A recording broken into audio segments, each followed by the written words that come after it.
Hi everyone, welcome back to the next revision session with me. Today we are going to be focusing on foreign policy under James I, his foreign policy aims, how they were executed and to what extent that caused tension with James and his parliaments. So first thing I want you to do is, I've put here James's three key foreign policy aims, but I've put some boxes over some of the key parts and I want to see if you can remember what should go under these boxes. So quick recall, James wanted to blank war, it's expensive and he has no money. 2, he wanted to be a blank of Europe. He wanted to act as a peacemaker king throughout Europe. He called this blank. There are 2 words that need to go in there. And 3, he wanted Britain to establish good relationships with both sides of Europe and secure a blank alliance with blank and blank. There are 2 countries that need to go in there. So pause me now and see if you can fill the gaps. Answers. James wanted to avoid war, it's expensive and he doesn't have any money. He wanted to be seen as a mediator of Europe and he called this the Rex Pacificus, the peacemaker king, and he believed he would be blessed in heaven if he achieved that status. And finally, James wants to secure a marriage alliance with his children, particularly with Spain and Germany. So, we know that all of James's foreign policy aims linked together. James strongly disliked war and he particularly hated religious war. He said that he didn't want any blood to be spilled in his kingdom over religious disputes. He believed heavily that peacemakers were blessed and he saw himself as a Rex Pacificus. He was eager to improve relations with Spain. He had inherited quite a tricky situation with Spain. Elizabeth had been at war with Spain on and off for about 19 years and that was something that he was desperate to put a lid on. He did not want to continue that war. He was eager to improve relations with Spain as European diplomacy was being overshadowed by the power struggle between France and Spain. So he saw this as his opportunity to become like the friend in the middle, the country that would be at peace with everybody and that would constantly work to improve relations across Europe. Foreign policy had become much more reactive than proactive, and that is something that James hated. He didn't like the reactive approach, which is very much what his contemporaries saw as being the only approach at the time. If a country has a dispute with you, you declare war on them. He believed in a proactive approach, which was very much of the understanding of instead we should actually debate our problems and we should try and overcome things in a much more proactive way rather than just declaring war all the time. James said that he would enter a war if he believed that it was just, and in his eyes he doesn't ever really explain what that means, but certainly he didn't think that religious war was just, but he preferred to negotiate disputes, which placed him well ahead of his contemporary monarchs, which we can look back in today's age and see that as a positive thing, but certainly people who were advising him, his parliaments and his foreign European rulers at the time certainly didn't think that that was a very good way to go.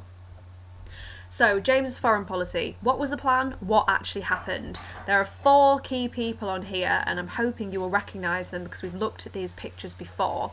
Without cheating, without using your knowledge organisers, I would like you to tell me what was the plan with these 4 people, but what actually happened with those plans. So you can set it out however you like. Do it as a jazzy mind map, bullet point it, I really don't mind how you set your information out, but try to do it completely from memory alone. So first of all, you're going to have to try and rack your brains and think about who these 4 people actually are. To be kind, I'll give you a hint. These 2 on this side are relations of James. These 2 on this side are not. So what is the plan between these 2? What is the plan between these 2? And what actually happens to those plans? So pause me now and get down some notes.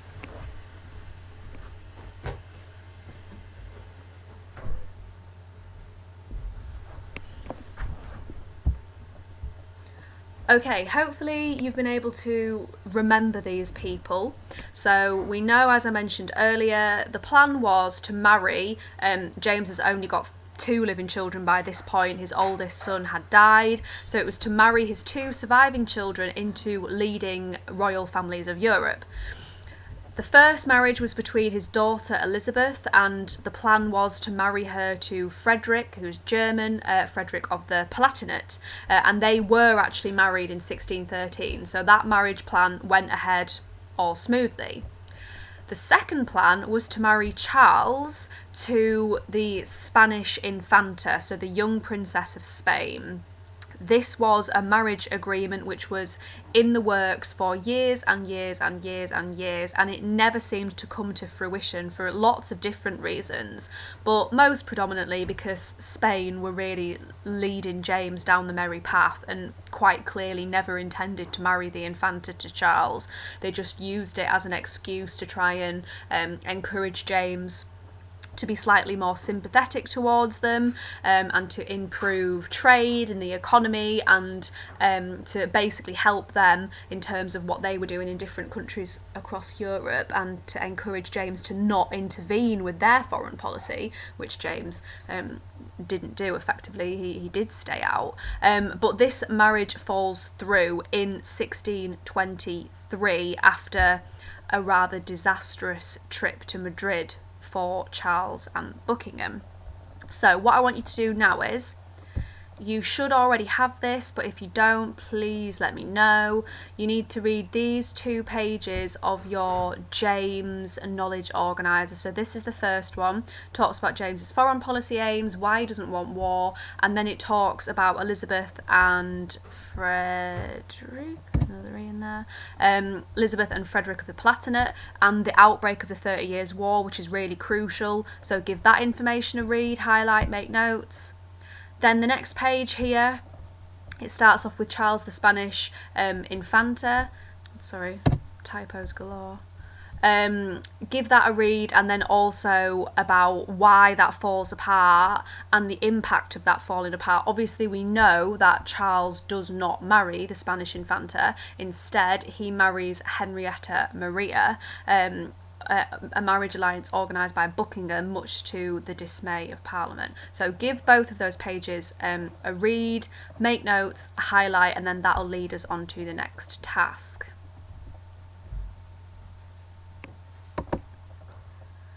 Okay, so hopefully you've given both of those sheets a decent read and not just a quick glance over. Let's see what you can remember.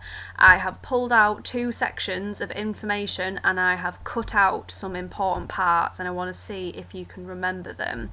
So this here talks about conflict between James and Parliament between the years 1621 to 1625. So pause me now, give this a read and see if you can fill in these gaps for me. Do not cheat, do not go back and use your knowledge organiser. See if you can remember them purely from memory.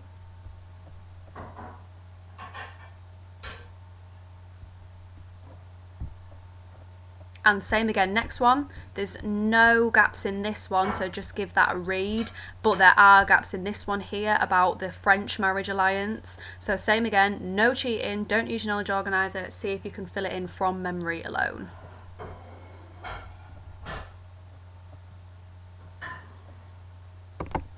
Okay, answers. Conflicts with Parliament.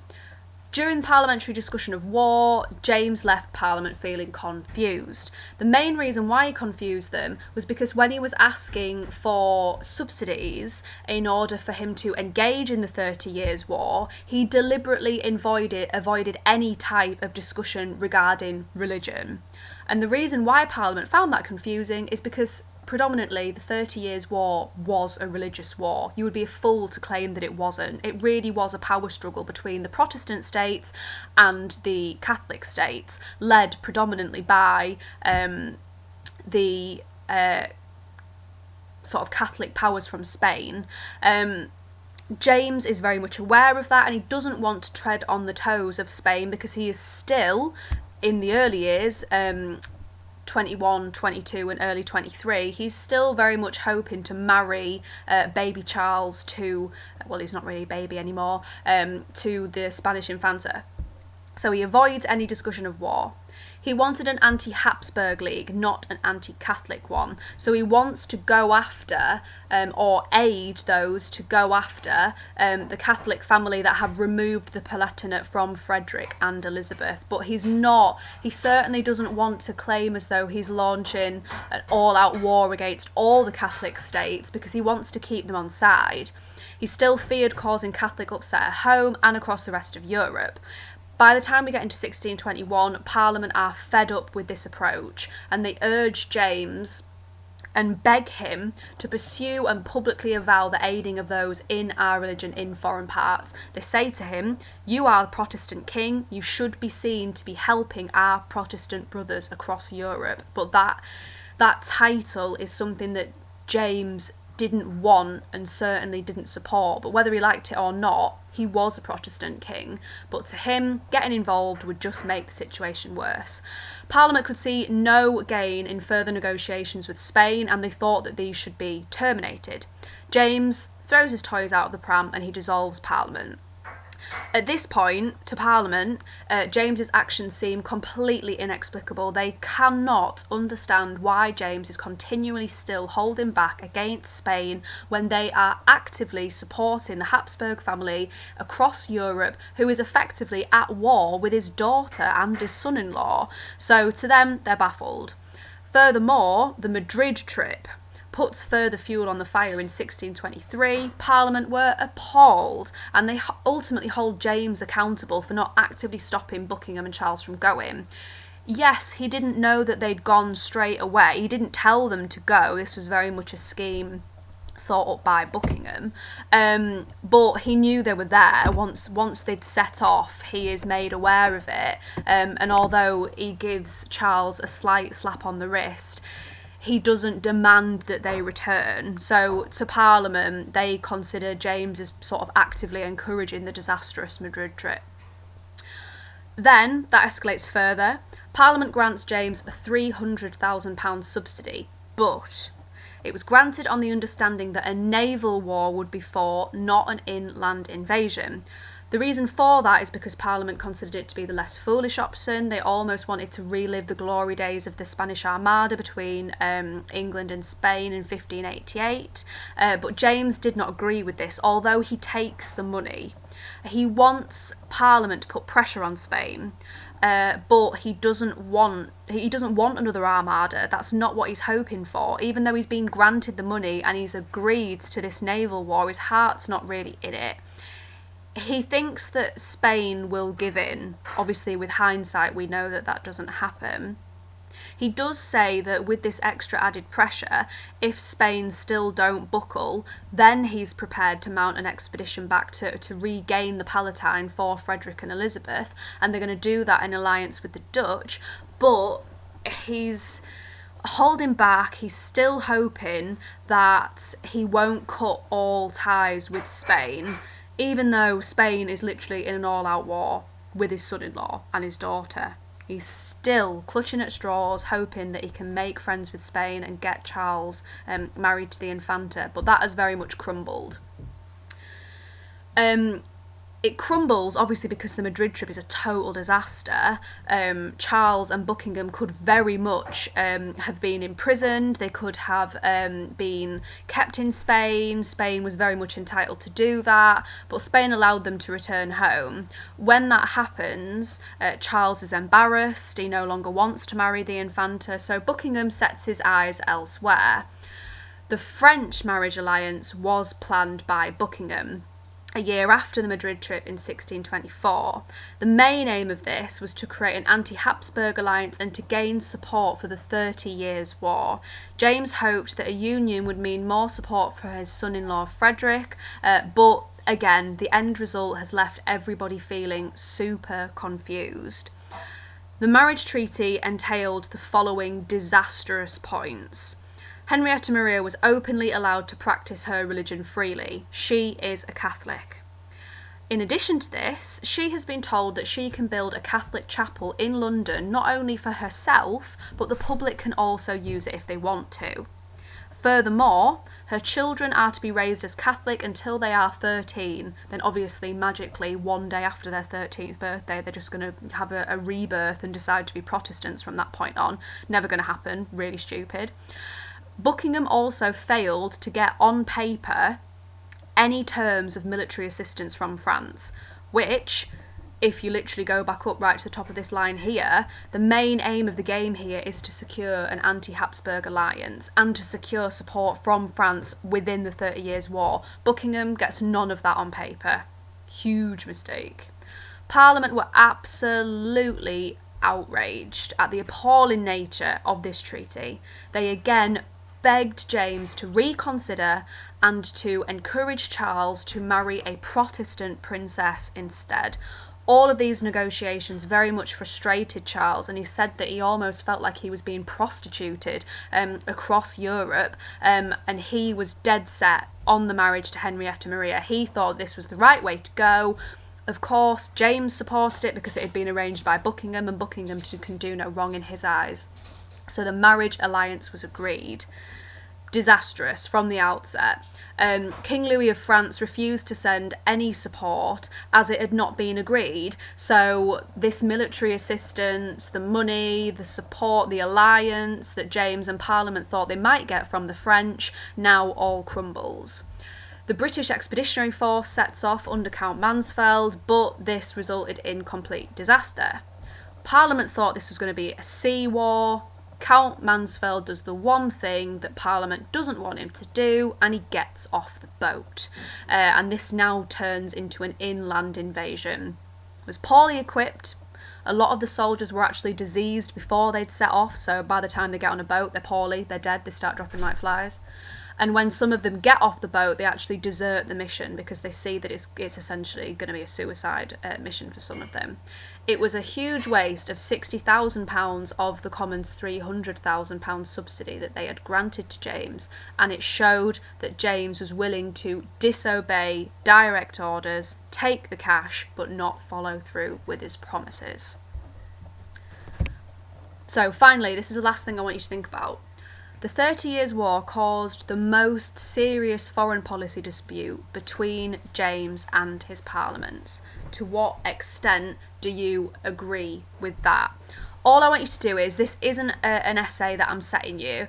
I just want you to get some bullet points down, maybe on one side, evidence to agree with the statement, why was the outbreak of the 30 Years' War such a serious dispute between James and his parliament, and then maybe bullet point on the other side, evidence to suggest, sorry for the loud noise in the background if you can hear it, and then on the other side, evidence to suggest that actually the 30 Years' War wasn't the most serious dispute. Was there other things, other factors that caused serious dispute between James and his parliaments?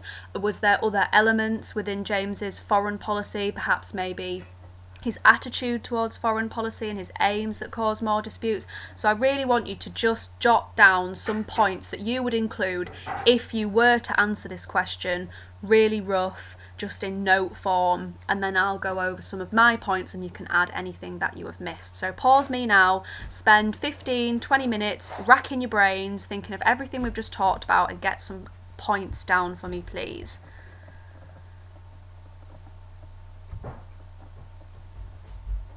Okay, so I've gone over some of the points here that hopefully you might have included in. Some of them are a little bit more niche that you might not have got down, which is fine. Anything you've missed, feel free to add it. This is just a little bit of extra analysis here as to how I would approach this question. So some may claim that foreign policy was not a major cause of conflict between James and his parliaments. For example, if you look at the issue of finance, which plagued James from day one all the way until the end of his reign, that was a serious issue, and that's a valid approach. So if you were to answer this question, you could say that actually it was his issues with finance that plagued him mostly. That's absolutely fine. You do need to consider, though, that James tried to maintain a balance between the Protestant Protestant and the Catholic powers. We know this in his attempts to secure the marriage alliance between his daughter Elizabeth and Frederick of the Palatinate, and furthermore by making an agreement with the German Protestant princes and attempting to establish good relations with Spain, i.e. trying to marry Charles to the Infanta. All of this idea of maintaining the balance by being a Rex Pacificus, by being a diplomat, by being proactive instead of reactive, all seems good on paper, but when you actually tried to put it in practice, it caused serious disputes. For many in Parliament, James's foreign policies just did not go far enough. They wanted England to actively intervene in the 30 Years' War. To them, this wasn't just a European dispute, this was a religious dispute. They saw Protestantism as being directly under threat, and they believed that James could and should help to defend it because he is the Protestant ruler of Europe and in one of the strongest positions to do so. It absolutely baffled their brains that he sat there almost trying to almost sympathising with the enemy, a country that was actively aiding war against his son-in-law and his own daughter. That really baffled Parliament. The marriage of Charles became an important diplomatic tool, but it also just revealed further conflict and further disputes. James's reluctance to offend Spain led to really unpopular developments, such as the execution of Sir Walter Raleigh in 1618. This is something that I've not talked about throughout the revision session, and to be honest, the textbooks don't make that much reference to it, but it is always a handy one to keep in the back of your mind. Sir Walter Raleigh had been held in really high regard throughout the reign of Elizabeth. He'd been seen as almost a little bit of a national treasure. He was an explorer, but he was also a privateer, so he would work for Elizabeth and bring back goods from across the world and kind of help to irritate Spain. He found himself in a bit of a tricky situation by coming into conflict with Spain and by being involved in a scuffle between some English explorers and Spanish soldiers. Spanish soldiers were killed. The King of Spain wanted Sir Walter Raleigh's head. Parliament said absolutely not, do not execute Sir Walter Raleigh, but of course to keep Spain sweet, James decides to execute a national treasure instead of actually supporting him. So that was a big no-no for a lot of people. And finally, the embarrassment of Charles's failed venture in the Madrid trip, the fact that all of those years trying to secure a marriage alliance between the heir to the throne. You've got to remember, whilst Elizabeth was a princess, she was not the heir to the throne, where Charles was, so his marriage was seen as being more important. That all came crumbling down in the most embarrassing fashion, with Buckingham and Charles sneaking off to Madrid when they did. It was just seen as a huge national humiliation.